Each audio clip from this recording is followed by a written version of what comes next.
Bienvenue sur Le Retour au réel, le podcast de ceux qui ne veulent pas seulement critiquer, mais aussi créer. Aujourd'hui, j'ai la joie d'accueillir Édouard. Bonjour Édouard. Bonjour Victor. Et nous allons parler corporation, nous allons parler métier de l'artisanat, nous allons parler redécouverte des savoir-faire manuels. Et dans un premier temps, Édouard, je te propose de te présenter brièvement. Ça marche. Alors, je m'appelle Édouard Debussy, j'ai 24 ans, j'habite à Vannes et je suis depuis environ 3-4 ans, je suis artisan, donc je suis métallier. Et je faisais avant une école d'ingénieur, j'ai fait une prépa intégrée d'une école d'ingénieur et j'ai fait un cursus un peu plus classique avant. Et donc il y a quelques années, j'ai décidé de devenir artisan et de créer entre autres une confrérie qui s'appelle la confrérie Saint-Joseph. Donc je pense qu'on aura l'occasion d'en parler tout à l'heure. Alors Édouard, du coup tu habites à Vannes, tu es père de famille également. Est-ce que tu peux nous dire un petit peu davantage sur ton métier de métallier concrètement? Qu'est-ce que c'est? Quel est ton quotidien un petit peu professionnel?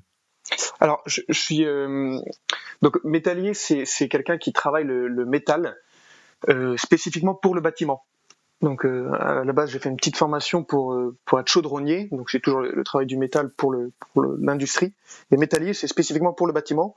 Donc on va essayer de faire des pièces, on va essayer de les faire un peu plus belles, voilà pour des particuliers. Donc il faut que ce soit bien fait, bien soigné. Il faut qu'il y ait une belle finition. Donc c'est un travail qui est assez exigeant et c'est la création de pièces pour des maisons, que ça peut être par exemple des verrières, des vérandas, des garde-corps, des escaliers. Enfin voilà, c'est assez divers. C'est assez complet comme métier parce qu'il y a beaucoup d'outils, il y a beaucoup de, enfin je veux dire, c'est un savoir-faire qui nécessite beaucoup d'années avant d'être bien maîtrisé. Donc c'est un métier qui est hyper intéressant, qui est très complet. Et je l'ai fait depuis, donc voilà, comme je l'ai dit, je fais ça depuis 3 ans. Et j'ai toujours voulu faire ça, en fait. J'ai voulu faire ça à partir du collège. Et j'ai réussi à me lancer que tardivement. Donc voilà. Ah, ok, et justement, donc, sur la partie orientation, donc toi en gros tu as fait donc un lycée général. Ouais, tout à fait. En fait, j'étais dans une famille plutôt classique. Une famille, voilà, sur Vannes, j'étais dans une famille plutôt classique. Donc les parents, naturellement, les parents et puis les professeurs, naturellement, quand un enfant n'est pas trop mauvais à l'école, les parents et les professeurs lui disent, bah écoute, continue, va faire un bac général, va faire, si tu peux, une prépa, va faire une grande école, va faire médecine. Enfin voilà, dans notre milieu, même dans la société en général, il y a vraiment une course aux études et à une forme de réussite scolaire. On pense que c'est grâce à ça qu'on réussit notre vie. On se trompe peut-être, mais en tout cas, la société nous pousse à faire des grandes études. Et ça a été le cas pour moi. Donc on m'a dit, voilà, fais un bac S, donc j'ai fait un bac S. On m'a dit de faire spé-maths, donc j'ai fait spé-maths. On m'a dit de faire latin, donc j'ai fait latin. Donc j'ai été un gentil garçon pendant plusieurs années. Et après, donc j'ai fait une école d'ingénieur, une petite école d'ingénieur, rien d'extraordinaire, mais voilà, j'ai fait la prépa intégrée, je l'ai validée. Et puis à la fin de la prépa intégrée, j'ai dit à mes parents, mais en fait, voilà, c'est hors de question que je continue. Je déteste ça. Je trouvais que ce qui était inintéressant, c'était pas seulement le métier, mais c'était en plus de ça toute l'ambiance qu'il y a autour, une ambiance assez particulière où en général toute la force que tu as quand tu es enfant ou quand tu es jeune adulte, elle disparaît avec tes études. Tu deviens assez tiède, assez mou, et donc toute cette ambiance-là m'a vraiment dégoûté, et donc j'ai vite arrêté, et voilà, et je regrette pas du tout. Et du coup, donc, tu disais qu'en gros, ce métier de métallier, tu l'avais découvert, en gros, tu avais toujours voulu faire ça. Comment est-ce que tu l'as découvert? Alors, je l'ai découvert au collège, un peu par hasard. Je sais plus trop précisément, mais je pense que c'est mes parents qui m'en avaient parlé un peu par hasard. Et donc j'ai fait quelques petites recherches et j'ai trouvé ça passionnant. Pas seulement la matière c'est-à-dire que l'acier en lui-même est assez intéressant, mais tout ce qu'il y a autour, tout le fait que par exemple on va être capable de créer un ouvrage qui est assez beau, qui est assez épuré, qui est assez presque fragile, alors qu'on va travailler une matière qui est brute, même presque qui fait un petit peu peur. Enfin, le fer, l'acier, c'est les armes, c'est l'industrie, donc c'est pas forcément une matière très douce et très chaleureuse comme le bois par exemple. Et là, on arrive à faire des ouvrages très très fins, très beaux, très épurés, avec une matière qui est un peu dure. Et donc j'ai trouvé ça vraiment extraordinaire. Ça m'a subjugué, donc je suis parti là-dedans. OK.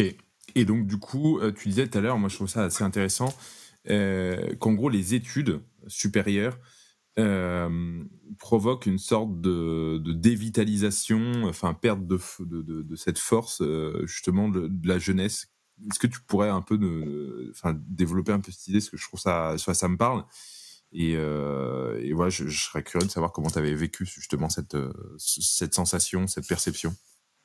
En fait, c'est assez simple, c'est que euh, quand, quand, quand tu arrives au collège, au lycée, tu découvres un peu ton corps, il se passe l'adolescence, donc tu deviens un homme. Et donc souvent, quand tu deviens un homme, t'as une soif t'as une certaine soif. Tu as envie de conquérir le monde, tu as envie d'être fort dans ton métier, dans ton domaine, tu as envie de faire du sport, enfin, tu as envie de faire plein de choses. Tu as envie de faire plein de choses, en tout cas, de faire des choses qui te transcendent, qui te dépassent. Et arrivé en études supérieures, il y a un espèce de moule, un espèce de rouage qui t'oblige à devenir comme les autres.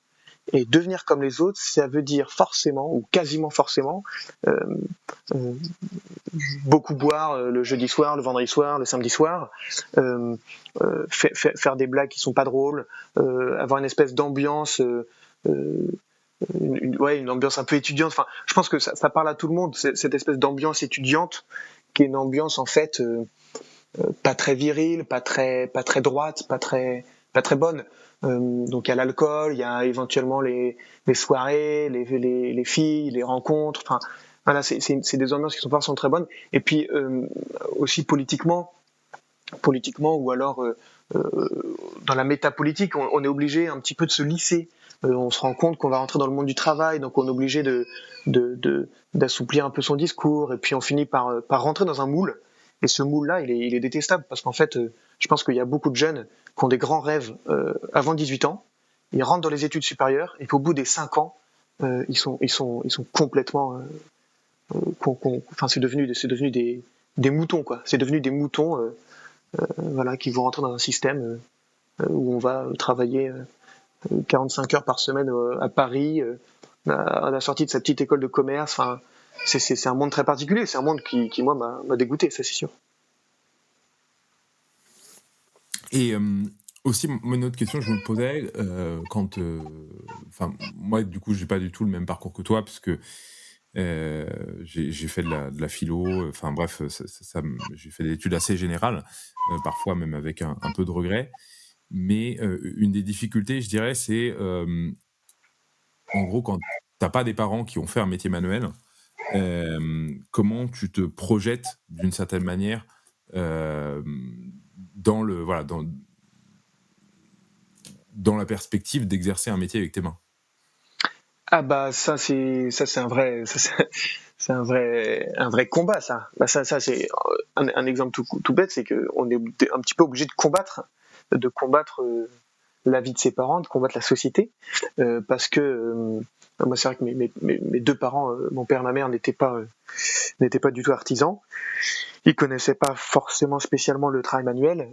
Et donc, ils m'ont dit, mais t'es complètement malade de faire ce choix-là. Tu vas gagner, tu vas gagner le SMIC, tu vas te ruiner la santé, tu vas avoir le dos cassé, tu vas avoir les mains sales. Enfin, je veux dire, ils m'ont dit, mais l'artisanat, ça marche 10 ans, mais après, ton corps ne peut plus suivre. Enfin, c'est mort. Et, euh, et je pense que, au fond, beaucoup de parents veulent voir leurs enfants heureux, ils veulent voir les enfants épanouis. Et je pense que c'est un peu comme une vocation. C'est pas forcément rationnel où on peut pas forcément très bien comprendre ce choix-là. C'est un peu spécial. Il y a un jeune qui dit à ses parents j'ai envie d'être prêtre ou voilà, et ben il y a pas trop d'explications rationnelles. Et ben là c'est un peu pareil pour l'artisanat. Effectivement, c'est plus rassurant, c'est plus rationnel de faire une grande école, de faire médecine, de gagner plein d'argent et d'être sûr Ouais, d'avoir mais un travail. ouais. Vas-y. Mais je dirais peut-être même au-delà de ça, il y a le côté avoir confiance aussi. Tu vois, enfin, en fait, quand t'es pas du tout. Enfin, moi, en tout cas, c'était mon cas, je pense. Enfin, j'avais jamais finalement fait grand-chose avec mes mains. Alors, j'ai appris par la suite, plus tard, en grandissant, en m'intéressant, en me formant par moi-même ou en étant formé par des copains à faire des choses dans ma maison. Mais Ouais. il y a le côté de te dire, en gros, je fais un peu un pas dans l'aventure où en gros je vais fabriquer des choses avec mes mains, je vais utiliser mes mains pour construire, pour bâtir des choses qui vont avoir de la valeur, qui vont être solides, qui doivent tendre vers une certaine forme de perfection parce que bah, finalement j'ai un client, enfin je travaille vraiment dans une démarche professionnelle et de se dire en fait finalement quand on est allé à l'école, au collège et au lycée où on a fait finalement que bah, restituer des connaissances sur un papier à l'écrit, devoir passer à la mise en pratique, à l'utilisation de ses mains. En plus, j'imagine, voilà, en école d'ingénieur, enfin, je sais pas quelle était la part de choses concrètes que tu faisais. Enfin, c'est en fait, tu vois, c'est un peu ce saut, en quelque sorte, tu vois, dans le faire, alors que finalement, à l'école, on n'est que dans l'apprentissage, la récitation, voilà, le discours, d'une certaine manière. Ouais, bah ouais. Non, mais c'est clair. Mais c'est ça qui est passionnant, c'est qu'en fait, tu te rends compte d'abord, ça te met une belle claque d'humilité, parce que tu te rends compte que t'es très bête face aux centaines, voire aux milliers d'années de savoir-faire qu'il y a eu derrière toi. Donc au début, t'es très humble, tu écoutes, tu apprends, tu obéis, tu te tais. Et puis petit à petit, tu vas réussir à gagner en autonomie, tu vas réussir à faire des pièces qui vont être un peu mieux chaque jour. Et puis le gros avantage aussi, c'est que ta pièce elle est bonne ou elle l'est pas. Tu peux pas tricher, tu peux pas mentir. C'est démontrable tout de suite si ta pièce elle est bonne ou pas. Donc c'est ça aussi qui te permet de progresser et de t'améliorer, c'est que voilà, ta pièce elle rentre ou elle rentre pas. Et donc ça, bah, petit à petit, tu mets ça en place et puis t'avances. Je pense qu'il faut aussi pas trop se poser de questions. Je pense que c'est valable dans plein d'autres domaines, mais un peu comme avec une femme ou avec voilà, une vocation particulière ou des choses un peu grandes comme ça. Quand on sent la chose, il faut foncer et puis découvrir petit à petit. Là, ça a été le cas. Et alors, tu parlais aussi justement des parents qui se disent tiens, j'ai peur que mon fils gagne pas ma vie. Toi, enfin, voilà, sans poser des questions indiscrètes, mais euh, aujourd'hui, économiquement, c'est quelque chose qui te semble viable professionnellement d'être artisan. Bah, euh, quand, quand, quand tu es tout seul, je pense que ça peut le faire. Là maintenant, en l'occurrence, voilà, je suis marié et puis j'ai un petit bébé. Et on a comme projet d'avoir quand même d'autres enfants. Donc c'est vrai que c'est un peu compliqué. C'est un peu compliqué économiquement parce que c'est des métiers qui pour l'instant ne payent pas encore trop bien. Euh, je généralise avec l'artisanat un peu d'une manière générale. Voilà, les charpentiers, les menuisiers, les maçons. Quand on est ouvrier artisan entre guillemets de base, on gagne pas très très bien sa vie. Après, voilà, il y a d'autres possibilités. On peut devenir chef d'entreprise si on a envie. On peut monter sa boîte et ça c'est vrai qu'en général on gagne mieux sa vie. Moi tous les patrons que je connais qui marchent, enfin qui arrivent à avoir une vraie entreprise, ils marchent très très bien. Donc ça se fait il faut quelques années d'expérience, mais une fois que tu montes ta boîte, en général, tu peux assurer un avenir serein à ta famille. Enfin, il y a pas de problème. Et sur le plan aussi, justement, un peu pénibilité physique, est-ce que tu sens, toi, enfin, bon, t'es jeune et c'est pas encore un métier que tu fais depuis non plus 20 ans, mais est-ce que tu sens que, en gros, ton corps, à un moment donné, dira stop et que tu devras passer, entre guillemets, dans le tertiaire ou dans les bureaux, quoi. Bah oui, c'est sûr. D'abord, enfin déjà le premier élément qui me permet de dire ça, c'est que j'ai fait plusieurs boîtes, euh, des boîtes que j'ai fait, j'ai vu que un artisan ou deux qui avaient plus de 40 ans. Tous les autres, ils ont entre 18 et 30-35 ans. 39 ans max, quoi. Mais c'est vrai que c'est un métier, enfin c'est l'artisanat, c'est un domaine où tu es obligé c'est très physique, donc tu es obligé d'avoir un corps en bonne santé. Après, je pense qu'il y a une chose importante, c'est de bien s'entretenir, de bien faire du sport. Je pense que il y a toute une génération qui a eu du mal aussi à tenir dans le temps, parce que voilà, les anciens artisans, souvent, ils picolaient un peu, ils fumaient des clopes sur les chantiers, etc., etc. Donc c'est vrai que la clope plus l'alcool et le fait de ne pas faire de sport, ça entretient pas bien la mécanique. Quand par contre tu fais régulièrement du sport, que tu fumes pas trop et que tu bois pas trop, en général ça peut le faire. Voilà, tu peux tenir dans le temps. Après voilà, c'est comme tout, hein. Il y a un moment où si le corps suit pas, et ben il suit pas, et puis tu passes en bureau d'études. Ok, donc en gros, la perspective, entre guillemets, d'évolution de carrière, pour toi, c'est soit devenir, en gros, entrepreneur à ton compte, soit à un moment donné, du coup, ouais, voilà, passer en bureau d'études. La perspective, euh, c'est dans le cas où physiquement tu peux plus tenir et où tu veux voilà changer un peu de vie. Mais il y a beaucoup de personnes qui sont contentes de tenir, enfin qui tiennent bien physiquement, qui arrivent à se dégoter un salaire convenable, par exemple en faisant un peu de blague, etc.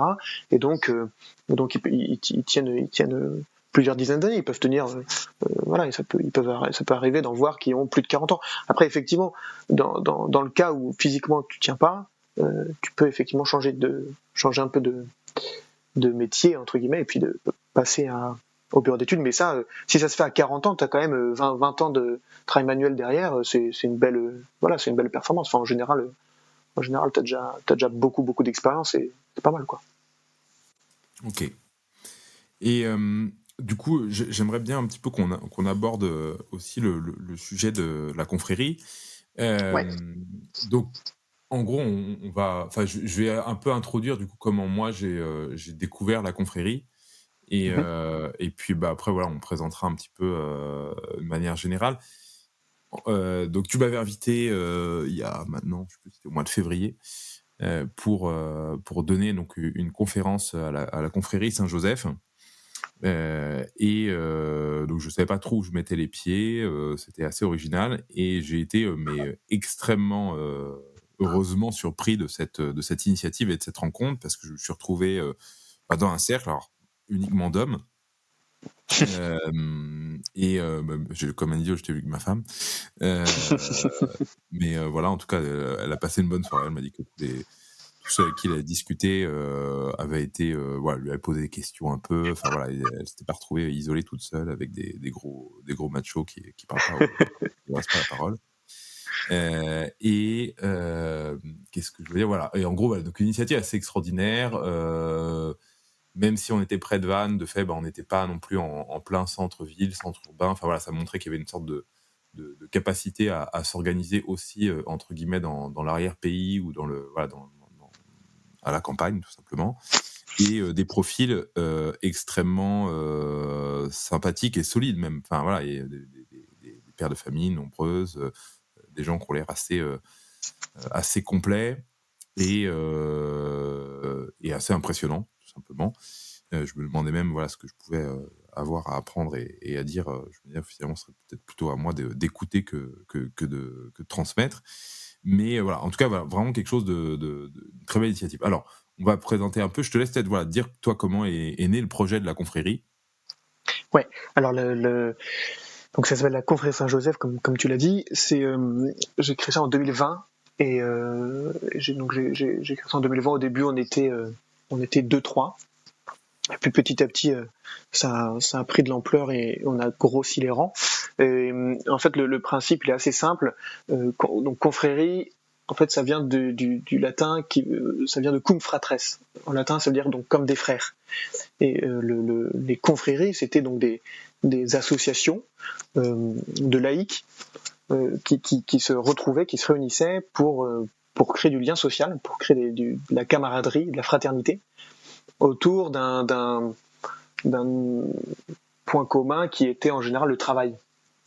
Enfin voilà, donc tu avais des confréries d'artisans, tu avais des confréries de comment dire, tu pouvais avoir des confréries de plein d'autres choses, de comment dire, d'acteurs dans les alors je sais plus le terme précis, mais ceux qui jouent dans les pièces de théâtre. Enfin voilà, tu avais des confréries dans plein de domaines différents, et donc les gens se réunissaient, les hommes se réunissaient, et donc assez régulièrement, et ils faisaient des repas ensemble, ils avaient une vie un peu fraternelle ensemble, alors qu'ils n'étaient pas frères de sang ni frères en tant que moines. Voilà, c'était des gens tout à fait normaux comme toi et moi. Donc ils se réunissaient. Le but, c'était de créer du lien social, mais puis c'était aussi de faire de l'entraide. C'était s'entraider. En fait, la confrérie, ça existe depuis très très très longtemps, depuis le Moyen Âge. Et à l'époque, il n'y avait pas forcément la sécurité sociale, ni la police. Enfin voilà, on n'appelait pas le 18, on n'appelait pas le 17. Enfin voilà, il y avait pas, l'État nous aidait pas autant que maintenant. Et donc la vie s'organisait avec des corps intermédiaires qui étaient les confréries, les corporations. Et donc quand on avait un souci, une grosse tempête qui envoyait notre toiture par terre, et ben on demandait à nos confrères, les confrères se réunissaient et venaient nous filer un coup de main. Pareil pour les petites chapelles, les petits calvaires qu'on voyait en campagne, dans les champs, etc. Et ben c'était des confrères qui faisaient ça, c'était des confréries qui faisaient ça. Et donc moi, alors voilà, j'ai trouvé ça assez intéressant, et un peu par hasard, juste après avoir fait ma petite formation pour devenir métallier, donc je me suis dit, mais il y a un vrai problème, c'est que aujourd'hui, d'une part, il n'y a plus de corps intermédiaire entre la famille nucléaire, voilà, papa, maman et enfant, et puis l'État. Il n'y a plus de corps intermédiaire, enfin il y en a de moins en moins en tout cas. Et puis il y a une société qui est assez hostile au travail manuel. Et donc je me suis dit, comment on peut faire pour redorer l'image de l'artisanat, et puis pour se retrouver entre amis. Donc j'ai cherché un peu, j'ai rien trouvé, et donc j'ai eu l'idée de créer cette confrérie-là.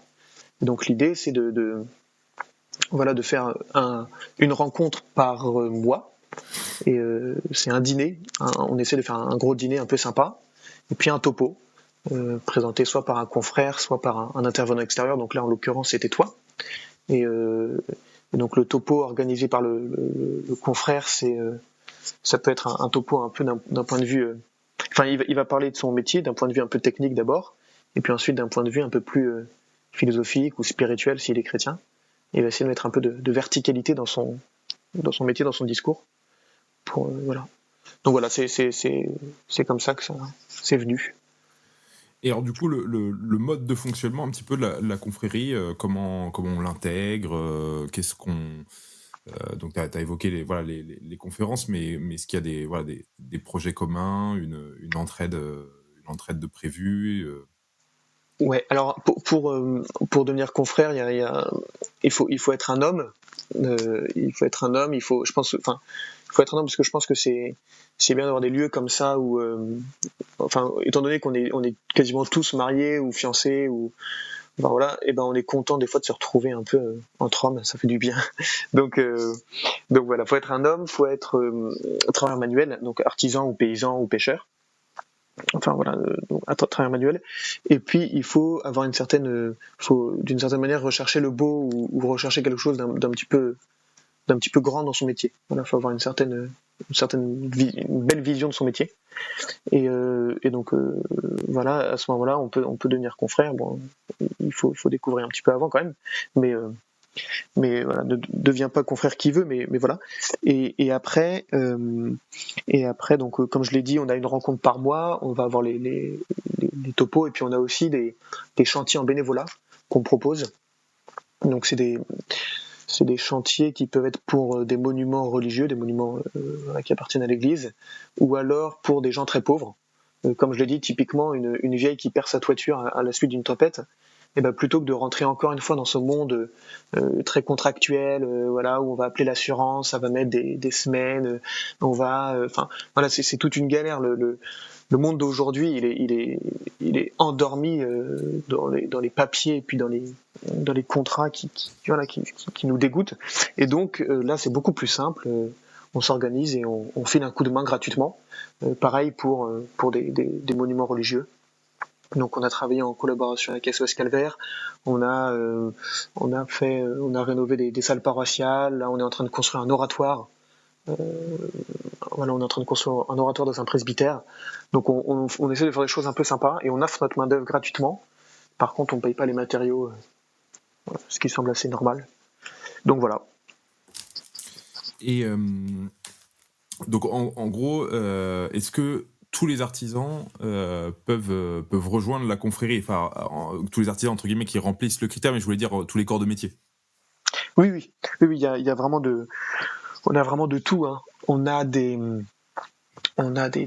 vraiment quasiment, on a tous les corps de métier. On a plombier, électricien, on a boucher, boulanger, maçon, charpentier, menuisier, couvreur. On a même un soudeur nucléaire. Il se reconnaîtra.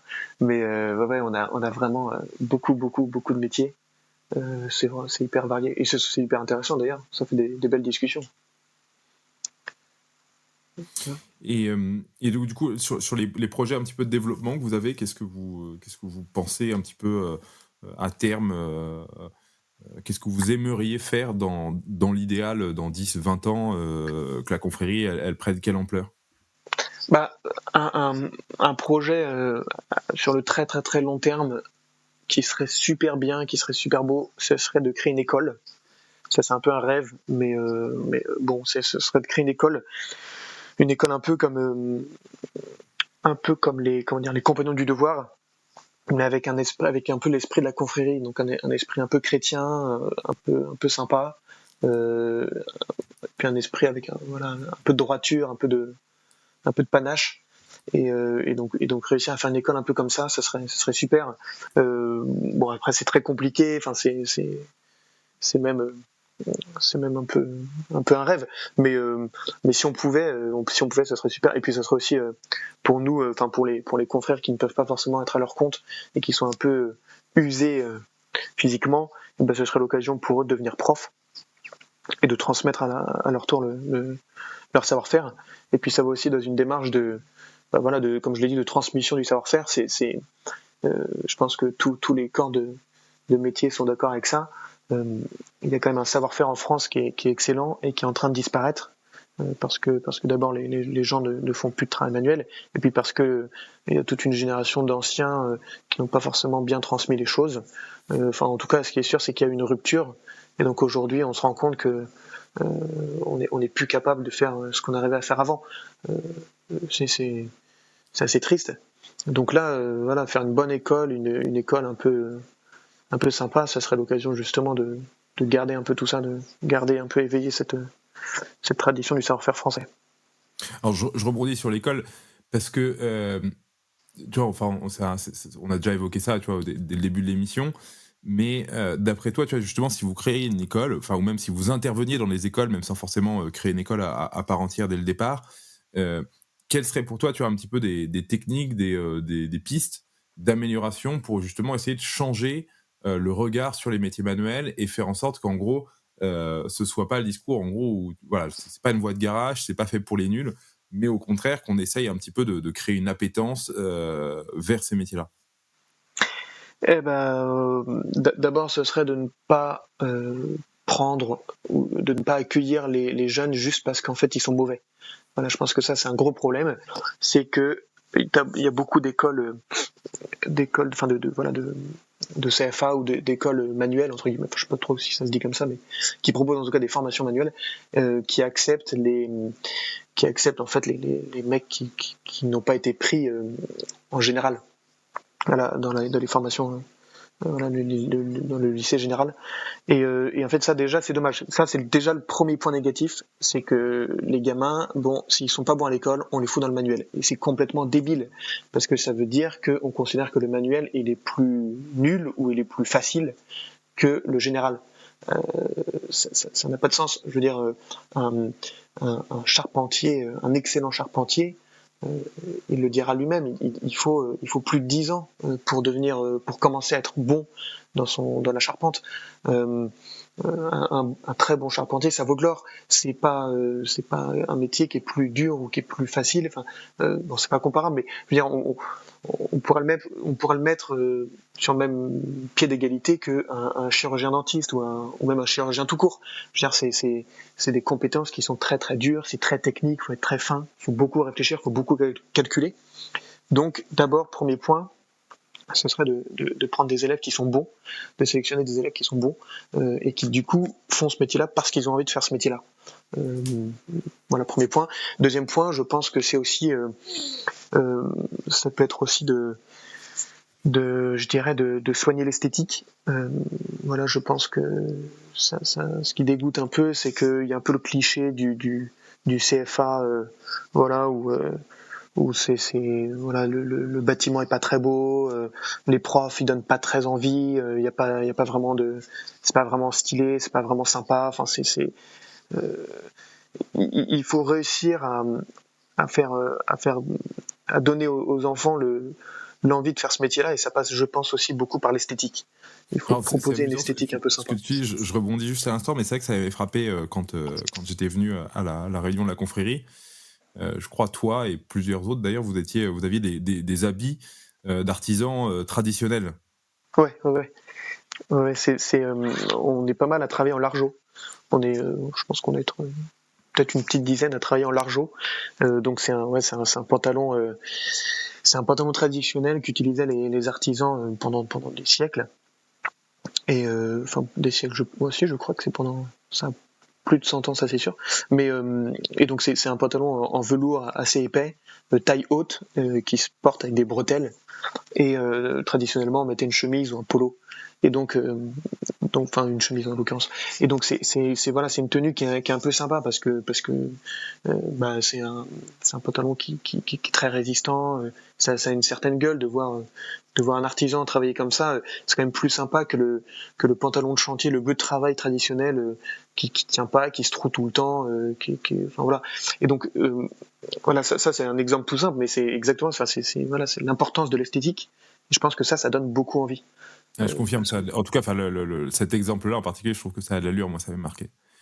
Et Bah, donc du coup, ouais, donc l'esthétique. Est-ce que tu as d'autres choses qui te viennent en tête là-dessus sur ce redonner goût à ces métiers manuels? je pense qu'il y aura aussi, à mon avis, l'exigence. Je pense on n'a pas été assez exigeant dans les formations, dans les écoles. On était trop. Bon, ça après, c'est généralisable dans toutes les écoles, je pense. Mais voilà, dans les formations manuelles, on a donné les diplômes, les CAP et puis les bacs pro trop facilement. Alors les BP, ça reste. Moi, j'en ai pas fait, mais on m'a dit que c'était encore un petit peu exigeant. Mais, euh, mais sinon, d'une manière générale, voilà, les diplômes sont donnés un peu trop facilement. Et moi, j'avais un prof qui disait ça, je trouvais ça assez sympa. Il disait bienveillance n'exclut pas exigence. Et je pense que c'est vrai. On peut tout à fait avoir des profs qui sont bienveillants, qui sont bons, qui sont gentils enfin, qui sont doux, qui sont bons avec les élèves, mais qui sont hyper exigeants. Et donc, ça va donner des mecs qui auront envie de bien travailler, de faire les choses bien.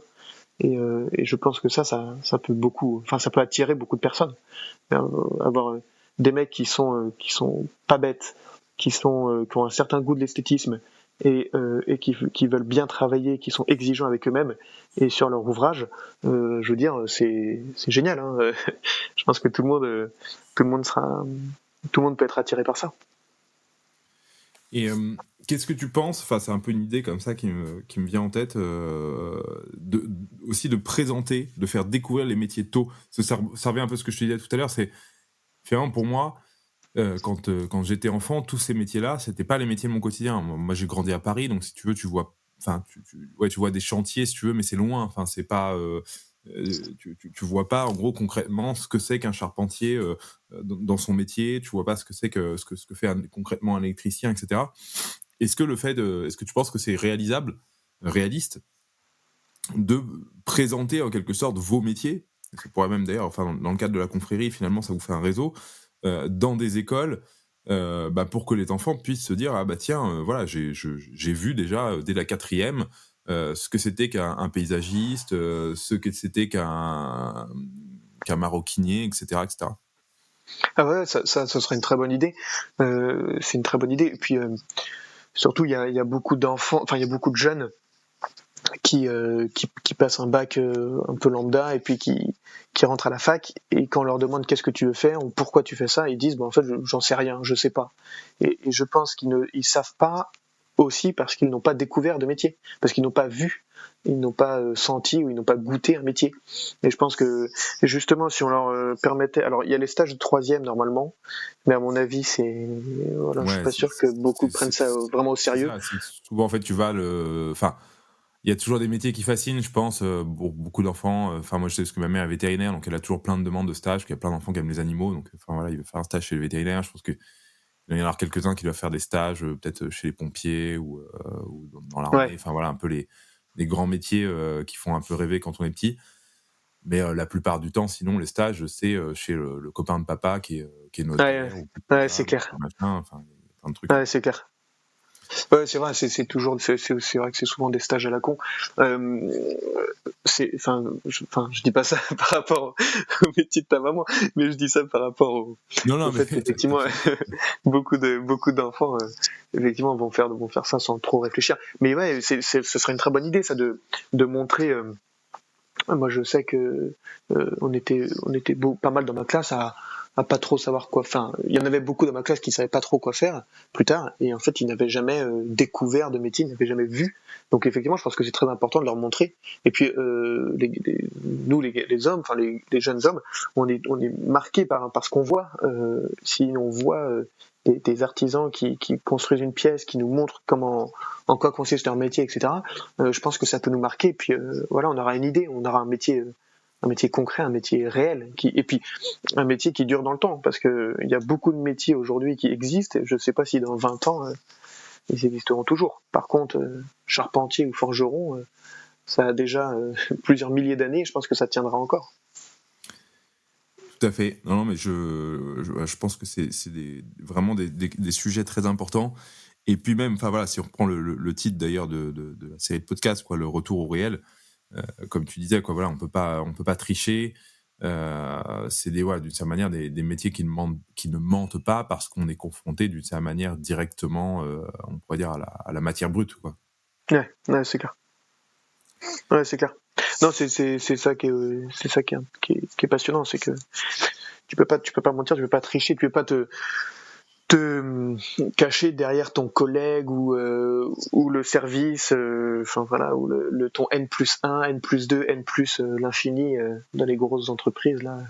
Là, tu peux pas tricher, tu peux pas mentir. C'est ou bien tu réussis ta pièce, ou bien tu la loupes, et donc ou bien t'es bon, ou bien tu es mauvais. Et bon, enfin, voilà, c'est pas aussi manichéen que ça, mais c'est plein de nuances. Mais voilà, dans l'idée, c'est un peu ça quand même. C'est-à-dire que tu peux pas mentir. Donc non, c'est trop bien.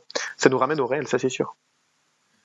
Alors, une autre chose qui me vient en tête, et puis bah, après, je pense qu'on conclura un petit peu. Enfin, je te laisserai aussi peut-être de donner un mot de la fin et dire un petit peu les choses auxquelles tu penses.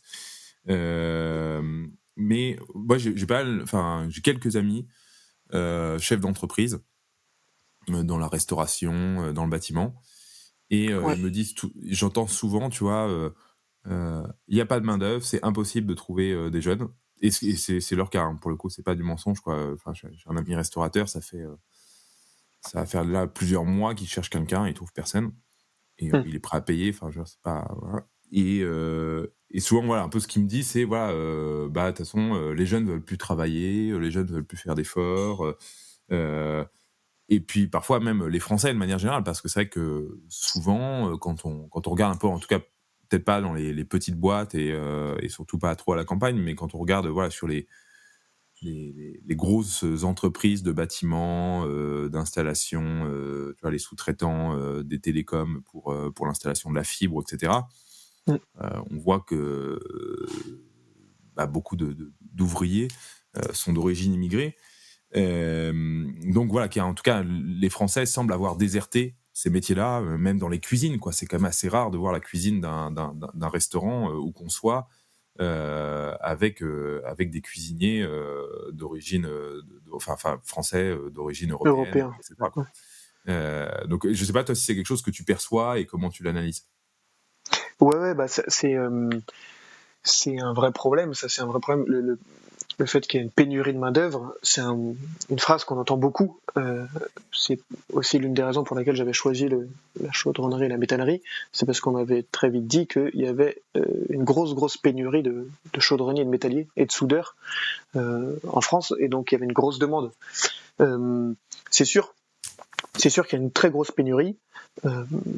Après, on va essayer de la combler. Moi, j'ai vu dans les CFA, enfin dans les formations où j'étais passé, j'ai vu des classes entières de jeunes lycéens de banlieue.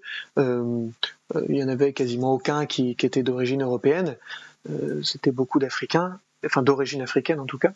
Et comment dire, et bon, ils n'avaient pas l'air vraiment motivés par le métier, ils n'avaient pas l'air vraiment passionnés. Ils faisaient ça parce qu'on leur disait de faire ça. Et effectivement, il y en a beaucoup. Enfin, c'est un peu l'avenir de l'artisanat. Il est pas forcément non plus très clair, quoi, dans tous les sens du terme. Enfin, voilà, c'est un ciel qui s'assombrit parce qu'effectivement, il y a plus beaucoup de Français qui veulent faire ça. Alors pourquoi? Bon, bah ça, on l'a un peu dit déjà. Je pense que parce qu'on on a un peu craché pendant plusieurs dizaines d'années, on a craché sur l'artisanat. Je pense qu'il y a aussi un vrai problème, c'est que les jeunes sont seuls. Je pense qu'il y a un problème d'isolement et que beaucoup de jeunes ont peur d'être un peu isolés dans certains métiers. Enfin voilà, ils se disent peut-être que quand ils vont faire ce métier, tel ou tel métier, ils vont se retrouver un peu tout seuls, ils vont être un peu isolés, ils vont avoir peut-être un peu plus de mal à se faire des amis ou même à rencontrer une femme. Il y a aussi ce problème-là, c'est-à-dire que je ne sais pas si c'est très, je sais pas si voilà le jeune de 18 ans, il se dit voilà, je vais facilement rencontrer une femme si je deviens maçon. Bon, c'est des petits détails, mais c'est vrai que tout ça mis bout à bout, ça explique peut-être la pénurie de main d'œuvre. Ouais. Voilà. Et alors, du coup, si on veut rejoindre la confrérie Saint-Joseph, où est-ce que vous êtes implanté? Alors nous, on est implanté en Bretagne.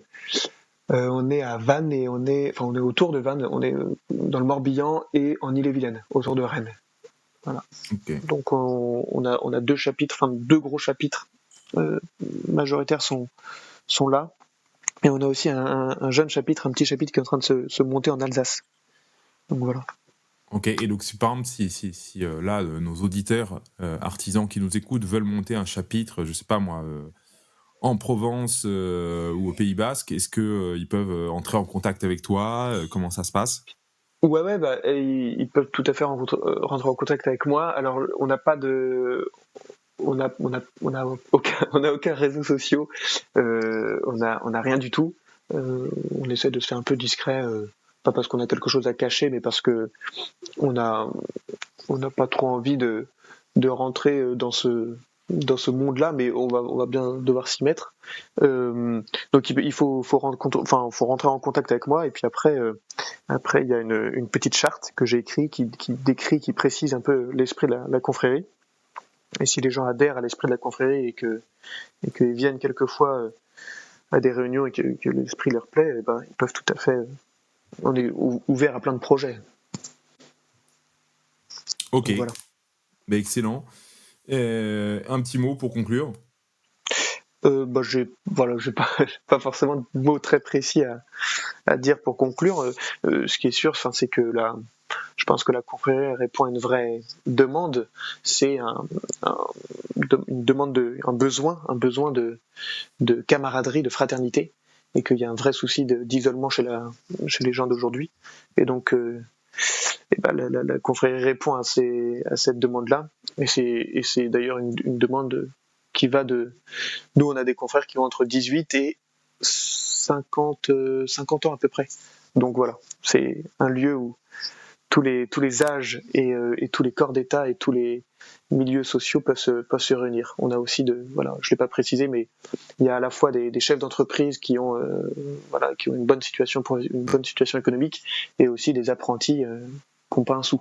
Donc voilà, c'est un lieu, c'est une occasion de rencontrer beaucoup de monde, de sociabiliser et puis d'avoir une communauté une communauté assez soudée. Voilà, voilà. Eh ben écoute, cher Edouard, c'est un excellent et beau projet et voilà pourquoi la raison d'ailleurs pour laquelle on enregistrait ensemble, c'est vraiment pour le présenter et encore une fois comme l'objectif de ce podcast, c'est, d'arrêter de critiquer et enfin en tout cas de pas faire seulement que cela, parce que parfois il faut aussi avoir un regard critique sur les choses évidemment, mais c'est aussi de créer et c'est ce que tu as fait et donc voilà, je trouve ça, je trouve que c'est une excellente initiative qui, j'espère va se multiplier dans les années à venir Ouais, parce bah, qu'en merci France, beaucoup Victor pour l'invitation déjà. je t'en prie. Voilà, il y a 73 je crois des Français et des jeunes, qui sont dans le tertiaire, et voilà, c'est pas qu'on a quoi que ce soit, en soi contre le tertiaire, mais cette disproportion pose un problème et notamment un problème dans le rapport, au réel, je crois. Ouais, Voilà, c'est clair.